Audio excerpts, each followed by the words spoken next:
മത്തായി എഴുതിയ സുവിശേഷം 26-ാം അധ്യായം 69-ാമത്തെ വചനം. എന്നാൽ പത്രോസ് നടുമുറ്റത്തിരുന്നു. അവന്റെ അടുക്കൽ ഒരു വേലക്കാരി വന്നു. നീയും ഗലീലക്കാരനായ യേശുവിനോടുകൂടെ ആയിരുന്നുവല്ലോ എന്ന് പറഞ്ഞു. അതിലെ ഒരു പദം ചിന്തിക്കേണ്ടതാണ്. നീയും ഗലീലക്കാരനായ യേശുവിനോടുകൂടെ ആയിരുന്നു. ഈ വാക്യം ചോദിക്കുമ്പോൾ മറ്റാരോ അവിടെ ഉണ്ട് എന്നുള്ളതാണ് വ്യക്തം.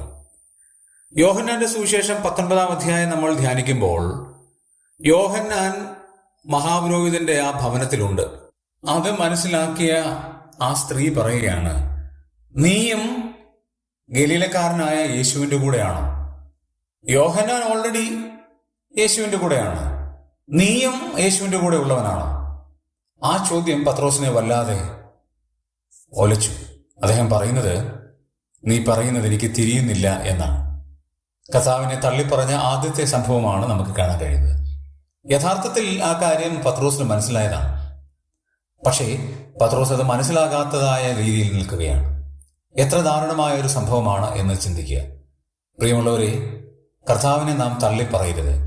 നമ്മുടെ വ്യക്തിത്വം മറ്റുള്ളവരുടെ മുമ്പിൽ വെളിപ്പെടുത്തുവാനായിട്ട് നാം ശ്രമിക്കണം. അല്ലാതെ മറച്ചു വെച്ചാൽ കർത്താവിനെ തള്ളിപ്പറയുന്നതിന് തുല്യമാണ്.